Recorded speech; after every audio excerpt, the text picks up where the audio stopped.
tablets that you kind of chew these things, you know, and it's supposed to kind of help the lining of your stomach. I mean, I ate truckloads of these chalky white things. I mean, I ate so many of these things I could have produced bricks, but I mean, they weren't working, you know. I'm chewing these things, and so one day they invited me to swallow a garden hose. At least that's what it felt like anyway. They shoved this thing down my throat, and within 72 hours I was on the operating table and lost half my stomach to cancer.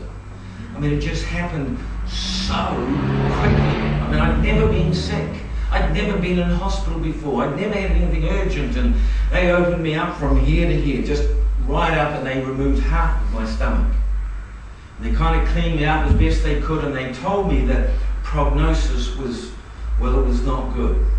And I got desperate now. It's like I'd had the word cancer spoken over me, and I began to seek the Bible about healing, and I got people to pray for me, and I just frankly got sicker and sicker and sicker. 2 years later, in 1991, I ended up having to undergo another massive 5-hour surgery where again they did a laparotomy. They just opened me up and they cleaned me out and scraped me out, and in fact they said while they were ratting around inside, oh shucks, he doesn't need his appendix, got rid of that, you know, and kind of cleaned me up the best they could and suggested that probably I should get my affairs in order. And literally I just began to go downhill very, very rapidly, and within 2 years I ended up once again on the operating table for the third time, underwent a massive 10-hour reconstructive surgery. I wouldn't say that it was groundbreaking, but certainly in the early 90s this was major, major reconstructive surgery, and they removed virtually all of my stomach. They did a full truncal vagotomy, that is, they took out the part of you that produces gastric acid. That was removed. They removed my gallbladder and everything associated with producing bile. I lost some intestine, and most of my stomach was gone, and then they replumbed me, kind of connected me up in such a way so that when I ate, the food was dumped down into the lower regions. I did not have a stomach like a normal person did now. I did not produce gastric acid like a normal person now. I had a fairly serious issue with malabsorption of nutrients because just simply food was, in fact, I was fine as long as I didn't eat, but as soon as I ate and food was dumped to the lower regions, would often go into massive, massive spasms, and frequently my wife would tell you my eyes would just roll back in my head and I would lose consciousness.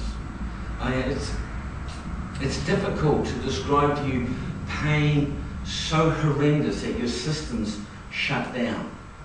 I began to seek God wherever we heard something was happening on planet Earth. For about 2 years there, I went there and got prayed for. We heard stuff was going on in Toronto, Canada. I went there. There was things happening in a place called Pensacola in Florida, America, a big revival. I went there 5 times. I went to Sao Paulo, Brazil, because there was a huge prayer rally going on there, and over 1 million people had gathered at a big airfield. I went there and got prayed for. I had a man called Carlos Andacondia from Argentina lay hands on me. I had a man called Yonggi Cho from Korea who has a church of nearly 1 million, and I got him to pray for me. I went to Bogota, Colombia, South America, because there was a move of God happening in the house church movement. I came to Holy Trinity in London. Wherever I heard that something was happening within Christendom, I went there, got prayed for. I mean, I had so much healing anointing oil poured on me, I went bald. At least that's my excuse anyway.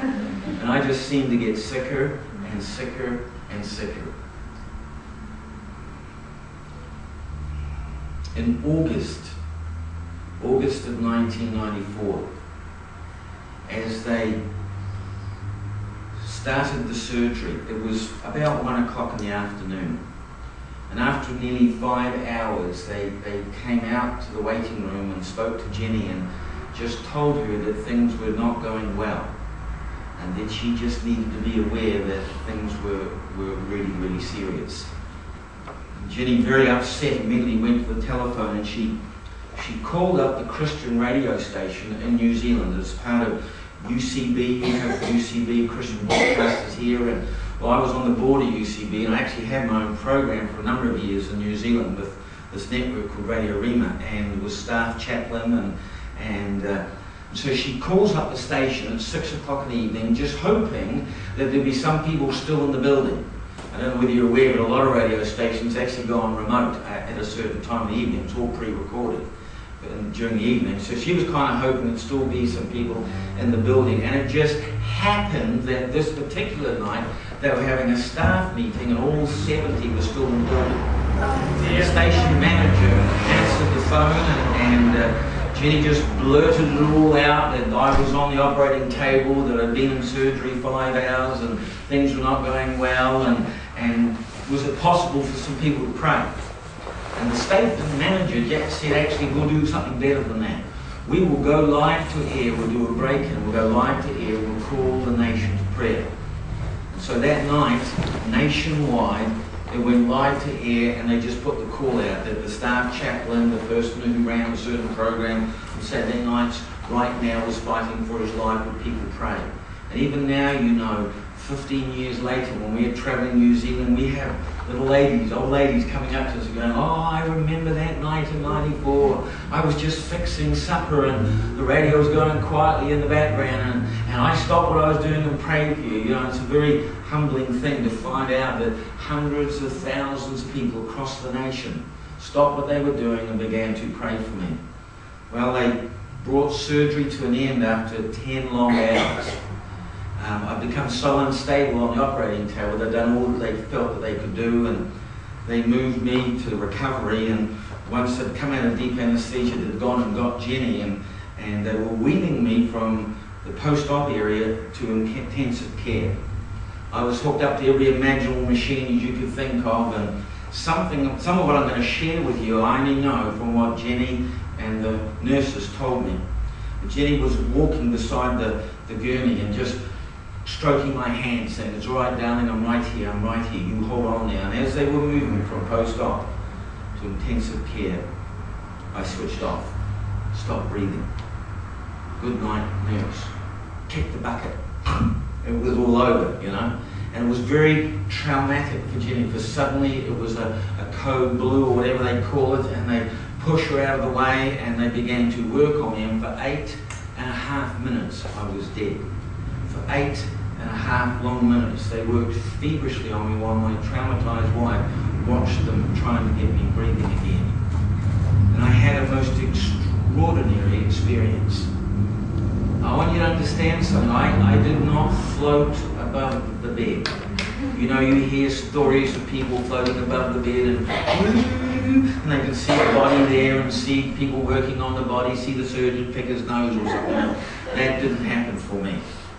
And I did not float down some corridor, you know, there's a bright light at the end, the 14-foot Jesus or St. Peter welcoming you through the pearly gates. That was not for me either.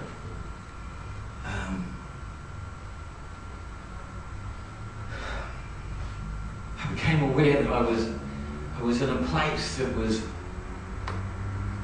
so white, so bright, so white, that was almost tangible. You could almost touch it. I remember thinking, this is so bright, this is so stark, white and bright, this should be hurting my eyes. And yet it was not. And it wasn't like I was in a room. I was not aware of walls or boundaries or anything like that. I was just in this place that was just stark white.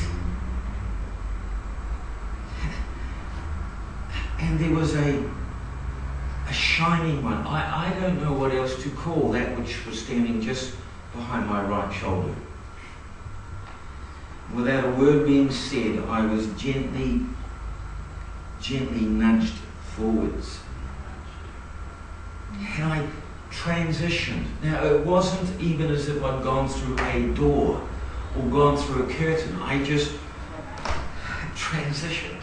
Went from this place that was like an entranceway, I guess, stark white and bright, and suddenly I was in a place, and before me was a sea.